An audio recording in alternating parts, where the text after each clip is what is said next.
Apakah Allah masih menerima taubat kita jika kita sudah pernah berzina? Kalau berzina jangan ikut-ikut saya.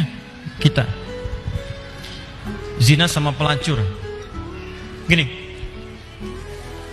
kalau Anda masih punya kesempatan bernyawa dan belum sampai nyawa itu ke kerongkongan, maka taubat itu sangat terbuka bagi Anda.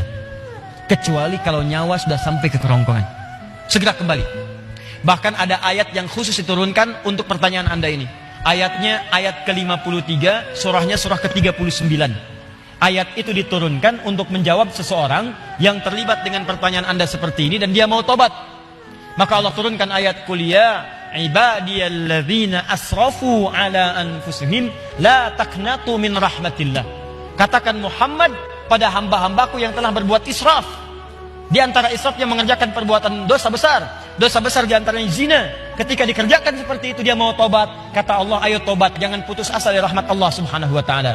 Kenapa ada kalimat jangan putus asa? Karena orang kalau berbuat dosa besar, setannya lebih mudah menjerumuskan dia. Karena akan dibuat kalimat-kalimat dalam dirinya seakan-akan mencegah dia untuk bertobat. Sudah, dosa kamu berbuat sudah begitu besar, gak ada kesempatan untuk bertobat lagi. Sudah, kamu sudah terlanjur basah, berenang sekalian, tinggalkan perbuatan yang ini. Kamu medannya di sini, kamu dunianya di sini. Kata Allah, itu semua tidak benar. Saya itu adalah Tuhan rahmat, bukan Tuhan ghadab. Rahmat saya melebihi ghadab yang ada dalam diri saya. Maka rahmat itu manfaatkan. Tobat. Ayo tobat. Saya katakan, jangankan Anda, pelacurnya pun. Maaf ya, duhai perempuan-perempuan dimanapun Anda berada, yang terjebak dalam pengaruh setan untuk menjajakkan dirinya, sehingga disebut dengan pelacur. Maaf, saya tidak ingin memperindah bahasa ini. Saya tegaskan pada Anda ya, kalau maksiat itu istilahnya jangan dibikin sopan. Kalau dibikin sopan nanti bangga tampilannya. Maaf, koruptor maling. Ketika dibuat koruptor, dipakein jaket kuning, cuma pakai jaket, Masya Allah, enak banget senyum-senyum, bawa tas. Kontingin koruptor Indonesia, bawa tas, senyum, foto-foto, bilang maling. Samakan dengan ayam. Kenapa orang pencuri ayam disebut maling? Pencuri uang ratusan miliar triliun disebut dengan koruptor. Walaupun mungkin maknanya berbeda, tapi kalimatnya diperindah.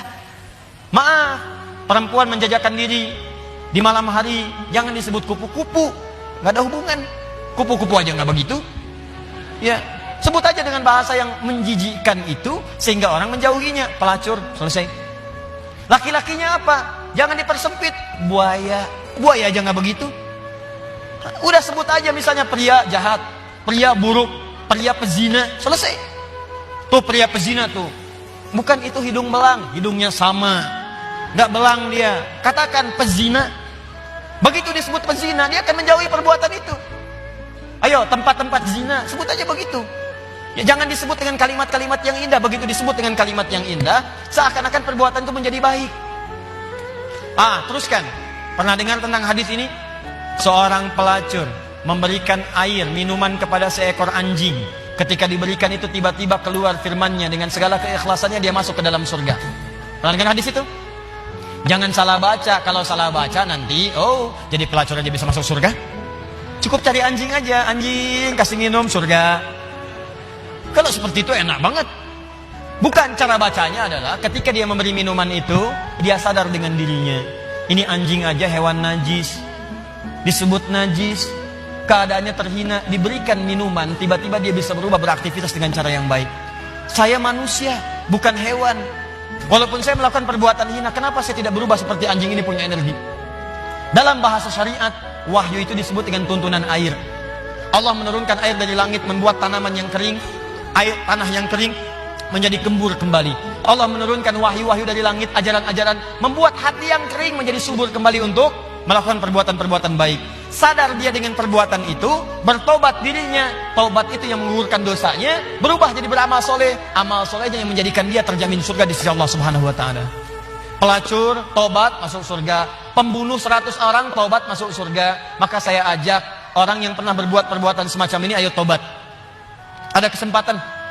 Dan jangan ditampakkan. Maksiat yang tampak hanya mengundang bencana. Ini sekarang ini sudah banyak nih. Saya perhatikan orang bangga berbuat maksiat. Awas, hati-hati. Homoseksual, lesbian, LGBT, macam-macam sudah bangga. Bikin kontes, bikin macam-macam. Ngundang musibah tuh. ngundang musibah. Dan kita doakan, kita ajak mereka dakwahi dengan lembut supaya meninggalkan perbuatan-perbuatannya. Doakan Pak, dalam malam kesempatan hari doa, istighfar. Karena istighfar itu diantaranya bisa menahan murka Allah Subhanahu Wa Taala. Wa ma kana Allahu liyu'adzibahum wa anta fihim. Muhammad, sepanjang kamu hidup mereka tidak akan pernah saya azab. Kalimatnya fiil. Tapi ketika nabinya meninggal, wa ma kana Allahu mu'adzibahum wa hum yastaghfirun. Kenapa yang pertama kata kerja, yang kedua kata benda? Pertama kata kerja karena di zaman Nabi setelah masuk Islam jarang orang berbuat maksiat. Setelah nabinya meninggal berubah jadi kata benda, orangnya banyak bermaksiat. Tapi kenapa azab ditahan oleh Allah? Ada kalimat di ujungnya wahum yastaghfirun, karena ada orang-orang yang masih istighfar kepada Allah Subhanahu Wa Taala. Kita berdoa malam. Ya, bikin programnya. Saya kemarin ke Padang berapa waktu lalu, wali kota Padang punya program Padang bebas maksiat. Saya kira ayo Kabupaten Bandung, ya Kabupaten Bandung bebas maksiat. Anda berdoa, dakwahi, tampakkan kebaikan. Ayo mulai sekarang yang ngaji dengan saya minta komitmennya. Kalau Anda pegawai berangkat ke kantor, perilaku yang baik, tunjukkan nilai keislaman, jujur dalam bekerja, jangan takut. Anda tidak akan kehilangan rezeki. Anda nggak korupsi pun rezekinya segitu. Anda korupsi rezekinya nggak nambah segitu juga. Jadi kalau Anda bisa dapatkan yang halal, kenapa mencari dengan yang haram? Nggak usah, yang baik-baik aja, rezeki Anda sudah terjamin. Demi Allah saya katakan, kelihatannya banyak, cuman segitu juga.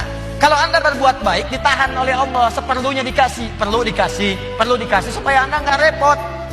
Kadang-kadang dikasih banyak supaya bisa zakat, supaya bisa infak. Cukup tempuh dengan cara yang jujur, rezeki datang dengan semestinya. Ayo Anda yang bekerja di birokrasi, di diplomasi, jujur aja udah.